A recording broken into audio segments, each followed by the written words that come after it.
ونصلي على رسوله الكريم أما بعد فأعوذ بالله من الشيطان الرجيم بسم الله الرحمن الرحيم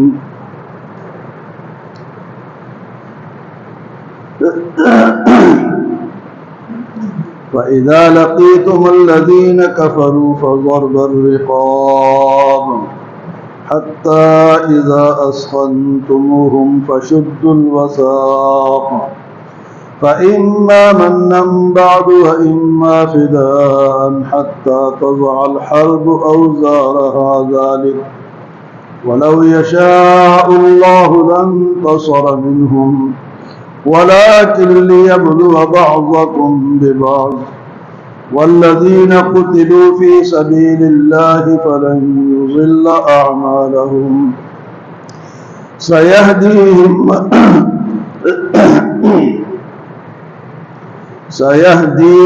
ويصلح بالهم ويدخلهم الجنة عرفها لهم.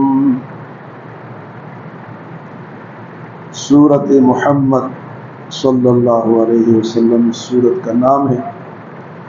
جس طرح کہ گزشتہ درس میں ان لوگوں کا ذکر ہوا جو کہ کفر پر آمادہ ہیں یا جو اس کے مقابلے میں ایمان لائے ہیں، اور وہ بات جو کیا بما نزل علی محمد وهو الحق من ربهم، اس کتاب کو جو کہ محمد صلی اللہ علیہ وسلم پر نازل ہوئی اس پر ان کا مکمل ایمان ہے اور اعتماد ہے، تو ایسے لوگ کامیاب ہیں. اس سورت کا نام دوسرا جو نام ہے سورۃ قتال ہے. اس میں جہاد کا حکم بھی اللہ نے فرمایا کہ کافر جب نہ مانے، ایسے تو دنیا اللہ نے اسلام کے لیے بنائی ہے اور مسلمانوں کے لیے بنائی. یہاں اسلام رہے گا، اللہ کا قانون رہے گا، اللہ کے قانون کے تحت لوگ اپنی زندگی گزاریں گے. اور جس طرح کہ مکہ مکرمہ میں حضور صلی اللہ علیہ وسلم کو تنگ کیا گیا، تکلیفیں دی گئی، لیکن اس وقت جہاد کا حکم نہیں آیا. تکلیفیں برداشت کرنے کا حکم تھا، تکلیفیں برداشت کی. بعد میں جب مدینے میں آپ صلی اللہ علیہ وسلم آئے تو پھر جہاد کا حکم ہوا کہ اب کافروں کے ساتھ جو اگر مسلمانوں کو تنگ کرے تو ان کے ساتھ لڑا جائے، ان کے ساتھ ان سے بدلہ لیا جائے، ان کو کھلا نہ چھوڑا جائے. تو اسلام اللہ نے دنیا میں اس لیے لِیُظْہِرَهُ عَلَى الدِّینِ كُلِّهِ، تاکہ تمام دینوں پر یہ دین غالب ہے. اس لیے بھیجا ہے، اس لیے نہیں بھیجا کہ بس آپ ثواب کماؤ اور گھر بیٹھ جاؤ. فرمایا جہاں مسلمانوں کو تکلیف ہو وہاں آپ کافروں کا مقابلہ بھی کرو. لیکن آج کل دنیاوی مفادات اتنے زیادہ ہو چکے ہیں کہ ہر ملک چاہتا ہے، ہر مسلمان چاہتا ہے کہ میں بچا رہوں، میری دولت بچی رہے، میری سڑک، میرا جناب کاروبار، یہ سب کچھ بچا رہے اور مجھے کوئی ہاتھ نہ لگائے، نہ میں کسی کو ہاتھ لگاؤں، چاہے جو کفر کرے، شرک کرے، بدعت کرے، جو مرضی ہے کرے، لیکن مجھے نہ چھیڑے. حالانکہ اللہ نے اس لیے تمہیں نہیں پیدا کیا. فرمایا کہ یہاں اسلام ہوگا، ہر ملک میں، پوری دنیا میں اسلام ہوگا، اور جہاں اسلام کو لوگ نہیں مانیں گے تو پھر ان کا مقابلہ کیا جائے گا. تو فرمایا کہ دو طریقے ہیں، یا تو اسلام کے نیچے زندگی گزاریں، بے شک کفر پر رہیں لیکن بات اسلام کی چلے. مثلا جس طرح ایک اسلامی ملک ہے پاکستان ہے، یہاں کافر بھی رہتے ہیں لیکن کافر اس حکومت کی بات کو مانتے ہوئے رہتے ہیں، مقابلہ نہیں کرتے، تو ٹھیک ہے وہ کفر پر رہے. لیکن جہاں مقابلے پہ آئیں گے وہاں پھر اسلام مقابلہ کرنے نہیں دے، پھر ان کے ساتھ لڑائی ہو. یا اللہ پاک فرماتے فَإِذَا لَقِيتُمُ الَّذِينَ كَفَرُوا، جب ایسے وقت میں کافروں سے تمہارا مقابلہ ہو جائے، لڑائی ہو جائے، تو پھر کیا کرو؟ فَضَرْبَ الرِّقَابِ، ان کے گردنیں مارو. فَضَرْبَ الرِّقَابِ، وہ کھلا نہ چھوڑو. آج اگر اسرائیل اور امریکہ ہمیں مار رہا ہے تو اس کی وجہ یہ ہے کہ ہم جہاد سے چھپ رہے ہیں.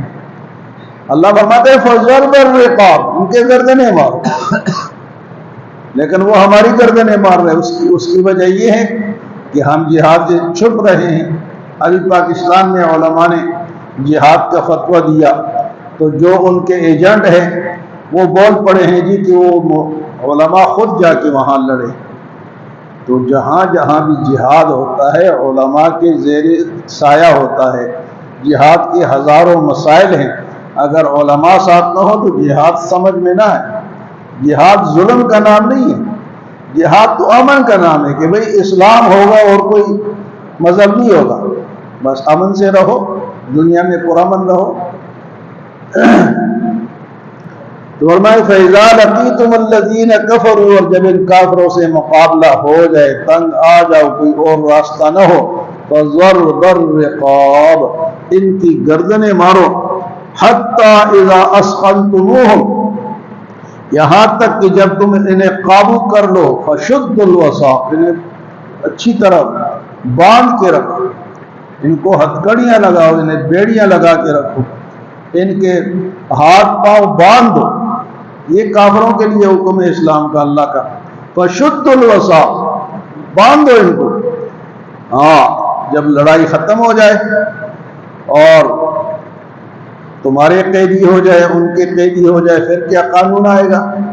فرمائے فَإِمَّا مَنًّا بَعْدُ وَإِمَّا فِدَاءً، یا تو تم اگر ان کے قیدی آتے ہیں تو تم دو کام کرو، یا تو احسان کر کے انہیں چھوڑ، ٹھیک ہے جی ہم تمہیں چھوڑتے ہیں لیکن شرارت نہیں کرو گے، چلو جاؤ، بغیر معاوضے کے چھوڑ دیں، یا ان سے فدیہ لے لو جس طرح جنگی بدر میں لیا گیا کہ اتنے اتنے پیسے دو گے تو تمہیں چھوڑیں گے۔ فَإِمَّا مَنًّا بَعْدُ وَإِمَّا فِدَاءً، یا فدیہ لو، حَتَّى تَضَعَ الْحَرْبُ أَوْزَارَهَا ذَلِكَ، یہاں تک کہ لڑائی کے جو سامان ہے وہ رکھ دیے جائیں، لڑائی بند ہو جائے، اس وقت تک آپ نے ان کو نہیں چھوڑنا۔ ہاں جب وہ ہتھیار رکھ دیں، آپ بھی رکھ دیں، تو پھر یہ صلح کے بھی طریقے بتائے ہیں کہ فرمایا کہ پھر تم جاؤ انہیں فدیہ دے کے، لیکن آج کل تو وہ ہمیں نہیں چھوڑتے تو ہم انہیں کیا چھوڑیں، آج کل وہ ہم سے فدیہ مانگ رہے ہیں۔ اب یہ غزہ میں دیکھ لو نا، بیچاروں نے معاہدہ بھی کیا، معاہدے کے بعد بھی انہوں نے مسلمانوں کو مارا اور ابھی بھی مار رہے ہیں۔ لیکن یہ وہ کمزوری ایک ہے جو کہ جہاد سے بھاگنے کی ہے۔ اگر ہر مسلمان مجاہد بن جائے تو یہ کافروں کا پیشاب نکل جائے، لیکن ہم موت سے ڈرتے ہیں، ہم نے دنیا کو اپنا لیا، آخرت کو چھوڑ دیا، تو پھر وہ ہمیں اس لیے مار رہے ہیں۔ تو اللہ پاک فرماتے کہ ایک تو اگر ان سے لڑائی ہو جائے تو ان کے گردنیں اڑاؤ، ان کے، اور سورۃ انفال میں گزر چکا ہے کہ ان کے پاؤں پر مارو، ان کے گٹوں پر مارو، ان کے گردنوں پر مارو۔ فَضَرْبَ الرِّقَابِ حَتَّى إِذَا أَسْخَنْتُمُوهُمْ فَشُدُّوا الْوَثَاقَ، جب لڑائی ختم ہو جائے تو پھر ان کو باندھ لو۔ فَإِمَّا مَنًّا بَعْدُ، اس کے بعد یہ ہے کہ یا تو ان کو احسان کر کے چھوڑ دو کہ بھئی شرارت نہیں کرو گے، جاؤ تمہاری جان چھوٹ گئی، اور یا دوسرا طریقہ ہے کہ ان سے پیسے لے کے چھوڑو۔ وَإِمَّا فِدَاءً، اور تیسرا طریقہ پھر یہ ہے کہ یا ان کو پھر غلام بنا دو کہ بھئی جب تک تم باز نہیں آؤ گے تم غلام رہو گے۔ حَتَّى تَضَعَ الْحَرْبُ أَوْزَارَهَا ذَلِكَ وَلَوْ يَشَاءُ اللَّهُ لَانتَصَرَ مِنْهُمْ، اور اگر اللہ چاہتا تو ان مسلمانوں کی مدد خود کرتا، ان کافروں کو غرق کر دیتا، تباہ کر دیتا، جس طرح کہ اللہ نے کیا بھی ہے۔ سمود کو، عاد کو، فرعون کو اللہ نے تباہ کیا ہے۔ اللہ فرماتا ہے کہ میں اس طرح بھی کر سکتا ہوں، لیکن کیوں نہیں کرتا؟ فرمایا وَلَوْ يَشَاءُ اللَّهُ لَانتَصَرَ مِنْهُمْ، اگر اللہ چاہے تو ان کی مدد خود کر سکتا ہے۔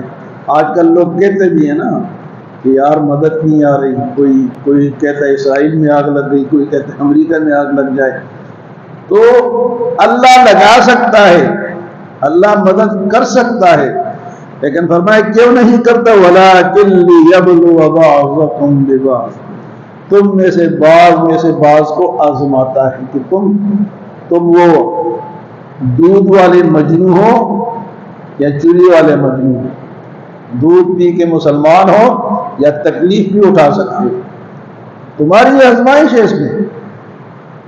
وَلَٰكِن لِيَبْلُوَ بَعْضَكُم بِبَعْضٍ، تاکہ بعض کو بعض کے ذریعے سے آزمائے۔ تو یہ تو انسانوں کی آزمائش کا وقت ہے کہ کون جہاد کرتا ہے، کون بھاگتا ہے۔ یہاں تک لوگ کہتے ہیں جی کہ ان کے خلاف بد دعا بھی نہ کرو، اور کئی ملکوں میں، سعودی عرب میں، عرب امارات میں، ان کے خلاف آپ دعا بھی نہیں کر سکتے، یہودیوں کے خلاف اور امریکیوں کے خلاف۔ حالانکہ حکم ہے کہ جب تمہارے اوپر اس طرح کوئی سخت وقت آئے تو تم نماز میں ان کے لیے بد دعا مانگو۔ دعا قنوت نازلہ فجر کی نماز میں رکوع کے بعد رکوع کر لو اور پھر دعا مانگو، امام دعا مانگے اور مقتدیان اس کو قنوت نازلہ کہتا ہے، وہ مانگو اللہم اہدنا فیمن ہدیت وعافنا فیمن عافیت وتولنا فیمن تولیت وبارک لنا فیما اعطیت، لمبی دعا ہے۔ تو قنوت نازلہ اللہ کے رسول نے مانگی ہے کافروں کے خلاف۔ یہ کہتے کہ ان کے خلاف بد دعا بھی نہ کرو، وہ بدماشی کریں، مارے، کچھ بھی کریں، تو اللہ فرماتا ہے میں خود بھی مدد کر سکتا ہوں، لیکن تمہیں بھی آزمانا ہے کہ تم میں سے مجنو کون ہے، دودھ والا اور چوری کھانے والا۔ تو ہم تو چوری کھانے والے ہیں، دودھ پینے والے مجنو ہیں، ہم سختی والے تو نہیں ہیں۔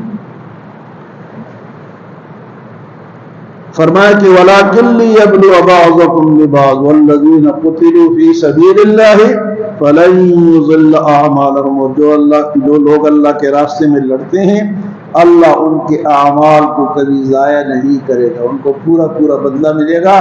یہاں تک حدیث میں آتا ہے کہ مجاہد کا ثواب جو ہے وہ 700 گنا ہے، اس کی ہر نیکی کا ثواب کتنا ہے؟ 700 گنا ہے۔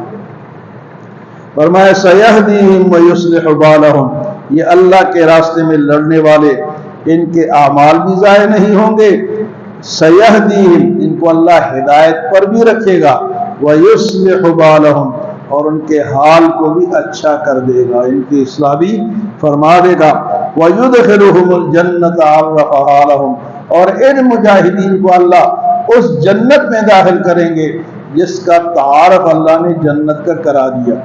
وہ جنت کیا ہے وہ اگلے درس میں وہ آئے گا کہ جنت کیا چیز ہے، وہ اسی صورت میں آگے آئے گا کہ جنت کی کیا خصوصیات ہیں۔ فرمایا اس جنت میں داخل کرے گا جس کا تعارف اللہ نے مسلمانوں سے کر دیا ہے۔ تو آج کی ان آیات میں جہاد کے حکم کے بارے میں ہے کہ کافروں سے لڑو، ڈرو نہیں، مرو گئی نا تو جائیں گے کہاں۔ یا یہ جو انڈیا کے ساتھ ہمارا معاملہ ہے تو ہمیں تو یہ ایڈوانٹیج حاصل ہے کہ ہم لڑیں گے یا شہید ہوں گے یا غازی ہوں گے، اور وہ مردار ہوں گے، وہ واصل جہنم ہوں گے۔ ان کو یہ ڈر ہے کہ مسلمانوں سے ہم لڑیں گے تو ہم تو سیدھے جہنم میں جائیں گے، اور مسلمان تو یہ سمجھتا ہے کہ ہم کیا ہے، ہم جناب جیت گئے تو غازی ہوں گے، اور مارے گئے تو، اور شہید ہو گئے تو شہید جب ہو گئے تو کدھر جائیں گے؟ جنت میں جائیں گے۔ تو چاہیے اور کیا؟ جنت ہی چاہیے نا۔ تو شہادت میں تو مزے۔ اللہ ہمیں عمل اور سمجھ کی توفیق عطا فرمائے۔